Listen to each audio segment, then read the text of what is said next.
Thank you, Noni. Thank you, Karen. I don't know, Blaze are not in the room yet, so first of all, I'd like to thank you all for your love and support and attending my book launch today. There are many people I need to thank, especially family and friends, that came along the way for this ride and supported me with my crazy idea of travelling with Carlton Football. Peter, my cousin, gorgeous cousin, for the genius idea of using cardboard as it was lighter. Because when I first wanted to have this idea of travelling with him, we had a photo, or I was actually thinking of doing a banner, and a banner was far too bulky and heavy. So a conversation Peter and I were having over the phone said, let's have a look at cardboard. So I looked up the website, Googled it, and I found a company in Werribee that produced cardboard cutouts. So then Cardboard Paul was created. I have a feeling I need to have him beside me because I can't travel anywhere without him there. I'd like to thank Blaze and her team from Busy Bird. They do an amazing job helping us writers publish their books. We don't go through the mainstream, so we're doing it all by ourselves. So she supports us along the way and directs us where we need to go. Also want to thank, a big thank you to Kev, her husband, who designed this amazing cover of the book. Now I had this vision in my head of this book cover, and I looked at the big photos, and as soon as I saw this cover, I went, oh my God, this is amazing. I just cried. I want to thank the lovely Alicia, there she is, my travel manager, for booking this amazing trip of a lifetime. If you want to travel, this is the lady. Ashlyn, thank you, for the amazing publicity that my book and story has picked up and run with, and now we are international. And as Karen said, the UK have just gone crazy with it, and now Scotland, and we're being in Vietnam, so we're all over the place. So we're putting a little bit of a hold on it at the moment because it's becoming intense. And the late nights are getting to me. The lovely Karen for launching the book, thank you, and I appreciate it. I know when, as some of you know, I still talk to this gorgeous man, and one morning I was walking just not long, a couple of weeks ago, and I thought about this book launch, and Karen's name popped into my head. I went, okay, we need to book her. So I rang Karen and said, you do anything? She said, I'm just booked for your launch. I said, great. I said, do you want to launch my book? And we were both in tears, like it was just full on. I want to thank Noni and Edita for emceeing. And the friends and family for being by my side, supporting and backing me, and of course, Paul for egging me on. Daring me to go on this spectacular journey with him by my side as a cardboard cutout. And as he couldn't be with me in person, he's now cardboard. Standing here today, surrounded by friends and family, photos, and this, we've got photos and this book, Travelling with Cardboard Paul, wouldn't have happened without the loss of this beloved Paul. And it's all started by that one conversation back in April 2016 when Paul was gravely ill, and him preparing me for life after him, and asking, what are you going to do when I'm gone? Some very simple words, but the gravity huge. When I told Paul I was going to travel, I was going to take a photo of him and pack him in my suitcase and take photos of us together at all the sites we'd planned. He couldn't believe it. And after we went back and forth many, many times of, you're not, are you? Yes, I will. No, you're not. Yes, I will. But he just laughed. And in that moment, I really do believe he knew I would do this. He had the insight of what would happen and the difference that this small gesture would make, not only to me, but to everyone I came in contact with. Then, now, and the future.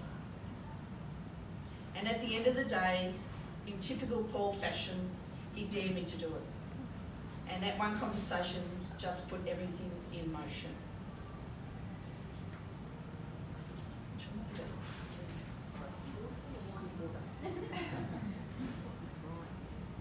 Sorry.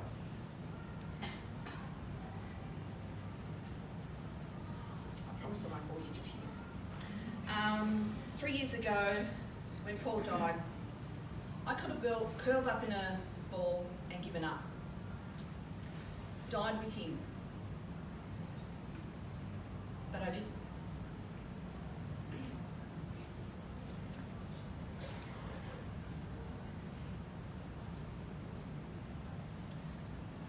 Because doing that, Paul would have been devastated. And I chose not to give up and to live life to the fullest. I think Paul knew better, plus I didn't have the time to do that. Trying to sort out his estate was bad enough, so I had to keep going, moving forward, hence the idea to write Conversations with Paul. Paul knew me too well. He knew me as a strong, courageous, and somewhat stubborn person who always wanted to have the last say, but also that I would make a difference and, of course, keep his promise. When the opportunity arose to travel, everything just snowballed. But again, I truly believe that everything happens for a reason. And I was meant to meet the gorgeous Elisa from Travel Managers on that night in Camberwell, and we connected, sharing similar stories of loss and grieving. I told Elisa that I'd booked 2 tickets to see Paul McCartney in New York. I booked the tickets, I just didn't have the plans to travel there. So I needed a travel manager fairly quickly. So when Elisa said, "Where do you want to go?" I listed off all the places that Paul and I wanted to travel, especially to Paris. Elisa booked this amazing tour around California, taking in San Francisco, where Paul and I were talking about going on our honeymoon, believe it or not, back in 1991, but instead we went to New Zealand. So when I arrived in LA and picked up the California tour, I met another gorgeous lady, Pauline from Perth, and we just clicked, calling each other sis from another mother. People on our tour couldn't believe that Pauline and I had just met and thought we'd have known each other for years. Pauline was a widow as well, and she lost her husband 20 years earlier. I'm sure Paul had something to do with his pairing, because why would he pair me up with someone called Pauline? Both Pauline and I also partnered up with Margot and the gorgeous Linda, who's here today. After the California tour, I farewelled Pauline and went solo for 3 or 4 weeks, travelling to New York, Texas, followed by Paris, then off to London, to pick up the British Isles and Island tour. All of our tours, destinations and recommendations were from Elisa, who booked this amazing trip of a lifetime and who was on the end of the phone call or text when it got really hairy with accommodation and hurricanes, especially in Texas. I was, at the time, I think we had Harvey hit, we had Irma, we had Jose, and I was, the hurricanes were hitting, so I was either ahead of them or behind them.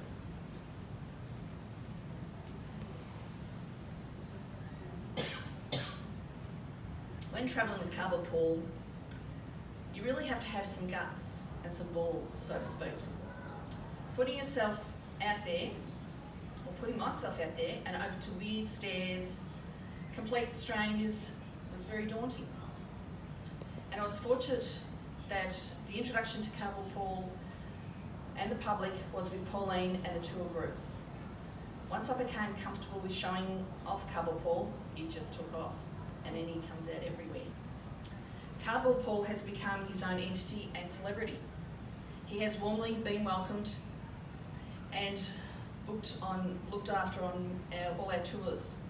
My tour buddies every morning would ask, "How's Paul?"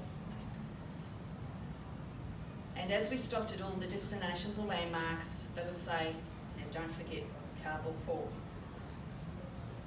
Travelling solo can be daunting, but at the end of the day, I loved chatting to complete strangers who would come up to me and ask who the cardboard cutout was, and I would tell them Paul's story.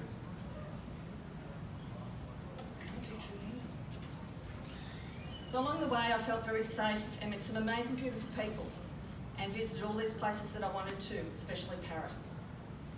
Although I don't have Paul by my side, I had this very young, spunky cardboard version of Paul, plus I also had Paul in spirit watching over me, guiding me and showing me signs that he was there. I cannot tell you how many minis we saw, or the Paul signs. In LA, there was this building, and at the top of the building was Paul. You know, in Paris, there's all the Paul bakeries. In London, there's all these Paul bakeries. So it was an amazing, life-changing experience, and I'm forever grateful for the opportunity to be able to travel. And I think Karen picked up on what this book is about. This book is more than full of stories of weird stuff, or all the fun that I had showing Cardboard Paul, or for meeting these new amazing people, or Cardboard Paul being a security risk and not being allowed up in the Empire State Building, to me getting up on stage at Bunratty Castle and Folk Park in Limerick doing an Irish jig. There was some footage, but it's gone missing.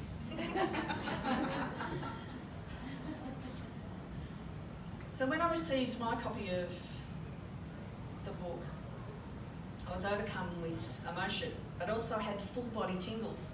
And those people who know me, I do get full body tingles. And knew this book was special, something more than me and my story. This book shows courage, determination and resilience, but also the love of life and living. It opens up conversations with people about how they want to be remembered, how they would like to be celebrated when they die. I do death totally different to the norm.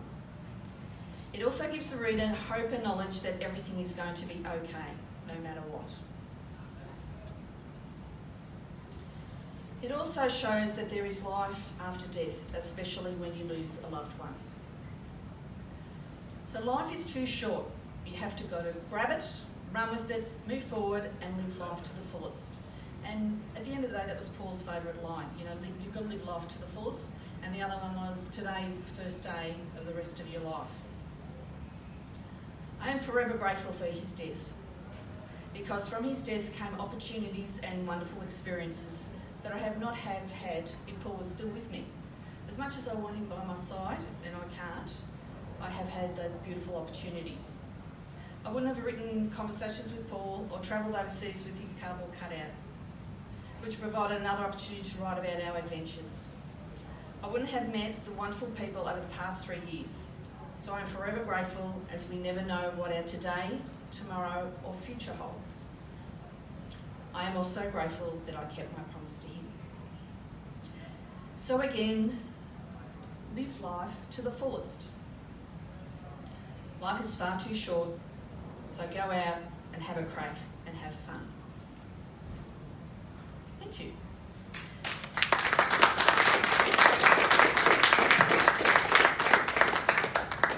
So I have partnered up with the Melanoma Institute, and today we're donating 10% of book sales to the Melanoma Institute. Plus, if you would like to donate, I'm not going to get a jar or something, but if you want to add it, donate further money, I'm sure that will be arranged something. And there is information on the table for the Melanoma Institute, and I look forward to working with them and supporting them, because I don't want anybody to get it. And there's some people in this room who went through the journey with me. Thank you.